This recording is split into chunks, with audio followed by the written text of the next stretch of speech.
What are the top 3 habits that almost all millionaires have? 3 habits that could change your life and put you on the path to massive success. Find out now on this episode of the Unlock Success Podcast. This is the Unlock Success Podcast. We're helping entrepreneurs around the world dive deep into the keys you need to shatter excuses, believe in yourself, and help you achieve your highest goals. Here's your host, 8-figure entrepreneur and the living legend of internet marketing, Anthony Morrison. Hey everybody, Anthony Morrison here, and welcome to another episode of the Unlock Success Podcast. Today, what I want to go over with you is what I personally believe are the habits that can lead you to becoming a millionaire. Millionaire habits, right? Now, I know that's a bold claim, but I truly believe there are habits that anyone can adopt that can just dramatically affect your net worth. And there's also research to back this up, by the way. In America today, there are about 11 million millionaires. Think about that. 11 million millionaires. And when you think about how big this country is, I mean, that's a lot of millionaires. But studies show that only 12% of these millionaires earned their net worth through generational wealth, meaning it was passed down to them. Think about that. That means there's close to 10 million people in this country that have earned a net worth, placing them in the top of the top 1%. Simply by taking action in their life, gearing their habits towards success, and focusing on their goal. And having researched this goal myself, having, seen my brother get there and having many friends around the world and, from all different walks of life, build a net worth that crossed the 7-figure mark, there are definitely habits that I've seen across the board that just about every millionaire I know has. And I want to share those with you today because I truly believe they can make a difference in your life. So habit number 1, millionaires are forever learners. Now, as soon as I say this, I already hear the critics saying, Anthony, we've heard all of this before. I know from every guru out there, I'm supposed to read tons of books. I'm supposed to read a book a day. And if I can't do that, I'm supposed to read summaries of a book every day and all this stuff. Well, here's something you may not have heard a millionaire guru say before. I don't care about books and I don't care about learning, right? What good is reading a book a day if you can't apply it? What good is speed reading biographies of great leaders or entrepreneurs if you're not actually taking action in your life from those people? Now, obviously, I'm not saying books are bad. I've written books myself. What I'm saying is that I want you to value learning more than you value the way that you learn. Think about this: YouTube videos, podcasts, interviews, blog articles. Hell, even a conversation with someone smarter than you can be a world-class education. The point is, listen, millionaires strive to be continual learners, no matter what situation they're in. Even if that education has nothing to do with your business or investing or finances, the act of engaging your mind will grow you so much more than filling your time with social media and news clips and reality shows, right? So it's not really like the old school read a book, right? That's so important. It's consume the knowledge and consume it in the way that your brain and that your personality really can digest it and act on it, right? For me, I'm not really a reader. I learn a lot more when I sit down and I watch, videos, right? So like if I have somebody that's teaching me how to do something specific, I like to watch a video on it, not read a book. So we don't want to get caught into this, backed up into this corner where we always have to be told, read a book. Maybe watch a YouTube video or listen to a podcast. Whatever you can do to expand your knowledge in a way that helps you, like I said, to digest it, understand it, and act on it. Habit number 2, millionaires spend less and invest more. I love this research behind delayed gratification, right? You might have heard of the Marshmallow Study, right? In this study, kids were brought into a room and they were told they can have 1 marshmallow now, or they can wait. They could resist the urge to eat the marshmallow, and as a reward, they'll be given another marshmallow. Well, you can most probably guess what the results were. Most of the kids ate the marshmallow, while just a few were able to delay their gratification and be rewarded in the end with more marshmallows. This is a perfect picture of what it looks like to invest your money rather than to spend it.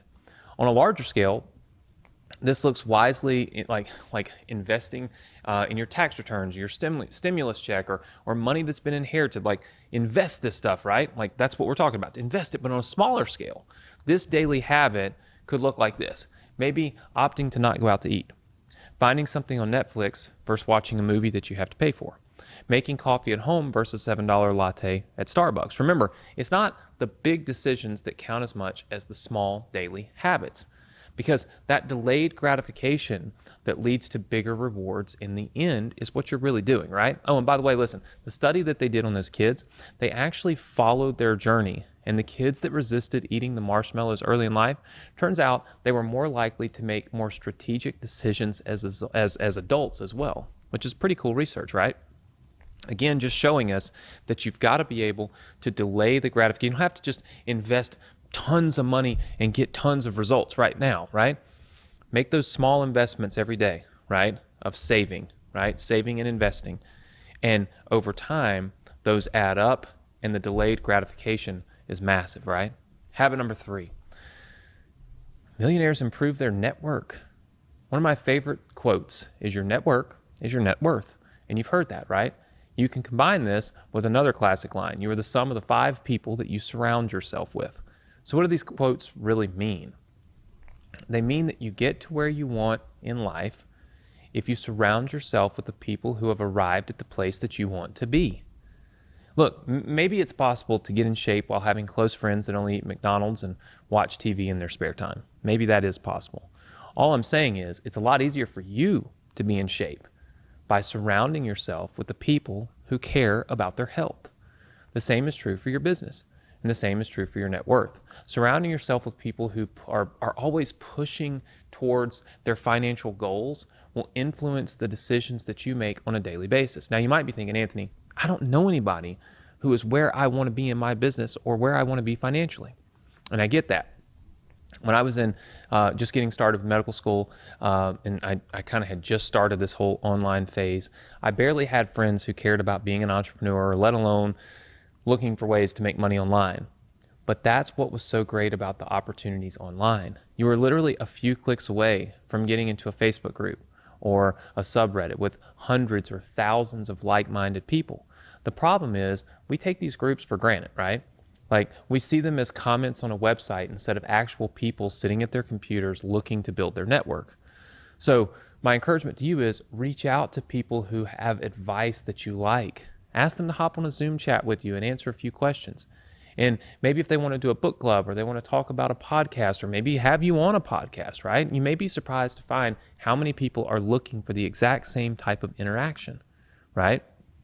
Look, I could go on and on and on and give you 10 more of these that truly could impact your ability to be successful, right? By just changing habits. But I would so much rather you think through these 3 habits and take action on just one of them today, because you'll be surprised at how simple these daily habits can add up to a complete and total life transformation. You know, it's funny because people ask me all the time, you know, how I do what I do. You know, how do I surround myself with these successful people? And I always say, like, just seem normal to me. How do I avoid, you know, spending money on instant gratification and instead invest it for, you know, delayed gratification? And I feel like, you know, some people are innately born to think this way. And maybe it has a lot to do with our upbringing. My dad always taught me and told me to be an entrepreneur, and just watching him and how he acted and the things that he did, I think influenced the way that I thought, right? But we're not all, you know, we don't all grow up with entrepreneur parents, right? And so that means that some of you listening, some of you watching right now might be 30 years old. You might be 40 years old. You might be 45, 50 years old. You might be 60 years old, you know? And you're still looking to kind of pave your own way, right? Create your own success. Be your own person. Be that entrepreneur that you kind of feel down here you want to be, but you just don't know how to act on it, right? And I think that's why I feel like this Unlock Success podcast was something that I really wanted to do, was to be able to kind of shed some light on the things that you can do right now, the small decisions, the small changes that you can make in your life that can put you on a different path. I can't tell you how many times I've hung out with people, and by hang out I mean interact with people that were worth $100 million, $1 billion, and they were in completely different industries. I'll never forget, I wanted to buy a domain name at one point, watches.com, and I was interacting with this guy online trying to buy this domain, and usually I can win these interactions. Usually I'm pretty good at negotiation, and I just wasn't winning. So finally I was like, hey man, like, why don't we hop on the telephone, talk about this? We hopped on the phone, talked through it a little bit, and he said, look, I'll be in Las Vegas in a couple weeks. I was going to be there. He said, let's have dinner, let's talk about what we can do on this. I said, absolutely. Well, come to find out, and I won't mention his name, but he's worth like billions with a B. He's on the Forbes richest list. He invented technology that all the Toyota dealerships or all the Toyota manufacturing process uses. Just ridiculously wealthy guy. And even though he wasn't in the same industry as me, he wasn't somebody that was going to help me with an online course or anything. I spent time, I took the time to add him to my network, to constantly reach out to him, to constantly talk to him, because just seeing how he thinks and the process he goes through to make decisions is something I felt like I could learn from. And so what I encourage you to do is, when you find successful people, it doesn't have to be successful people that are doing exactly what you want to do as an entrepreneur. Just successful people in general, right, should be added to your network. Because when you start looking at what makes them tick, what makes them make decisions, how do they react in certain types of moments where they win big or where they're losing big, right? How they react and how they pivot and how they make decisions and get out of those situations. Those are the things that you want to be influenced by. Those are the things that you want to learn from, right? Look, there's tons of habits that we could go through that I truly believe will help you.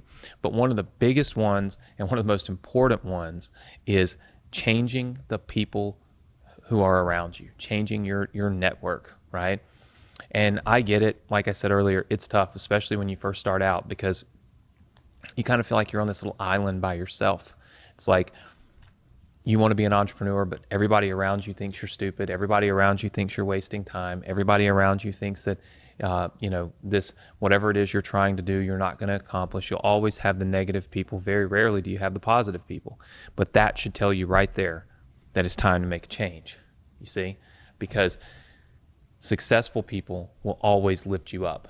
I never meet somebody who wants to be an entrepreneur and push them down and talk bad about what their goals are. In fact, I had my niece and nephew on the podcast just a couple of weeks ago, and it was interesting. My nephew is 14 years old, and he wants to go to MIT.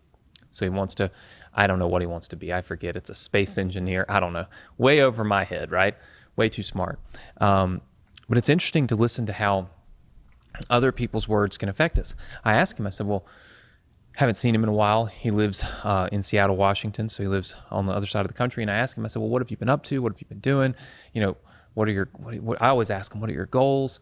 And he said, well, he really wanted to go to MIT, but somebody had recently told him, sat him down and had a nice long chat with him and told him that he wasn't going to go to MIT, that very few people get into MIT, that it's really expensive, and that he really needed to set goals that were achievable, and that he needed to adjust his goals.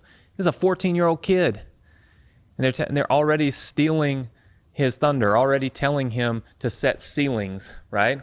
And I immediately said to myself, this is what's wrong with the world. This is what's wrong with the world. It's that kids are being told to put ceilings on their dreams now, right? And what they want to achieve.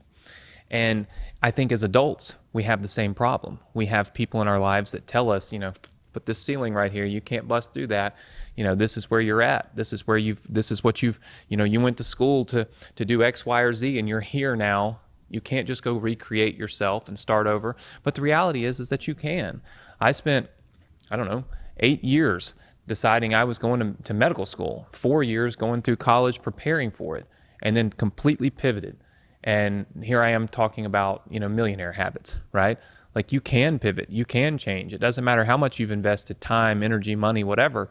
Like, if you feel like there's a higher ceiling for yourself, if you feel like you can get to a higher level, you can make that change. But it does require people in your life telling you that you can. Because when I was talking to my nephew, he's like, now that I can't go to MIT because of this, this, and this, he's 14, already had his like lofty goals just ripped right from under him, and now he's thinking about something else, right? Now, of course, me, I instantly told him, like, no. You can go to MIT. Uncle Anthony will pay for it. We'll help you get in. Like, you can, if you're smart enough, if you put forth the effort, you put forth the time, we'll get you in MIT. Of course, I'm going to do what?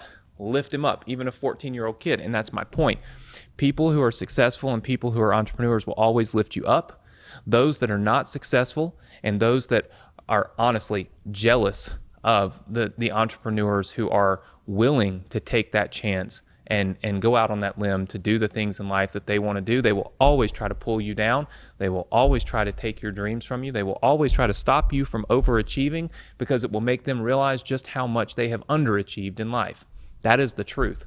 And so if you've got those people in your life, you've got to get rid of them, and you've got to surround yourself with people who will lift you up. That is the number one habit of millionaires. And if you want to be successful and you want to make a change in your life, that is the number one thing that you should start working on right this moment. Listen, I hope that these three habits and what we've talked about here on the podcast today will help you in some way, shape, or form make some changes, identify some things that you can maybe alter or change in your life that will help put you on the right path to being successful, becoming a millionaire, and living the life of your dreams. I'm Anthony Morrison. Thanks for listening to this episode of the Unlock Success podcast, and we'll see you next week.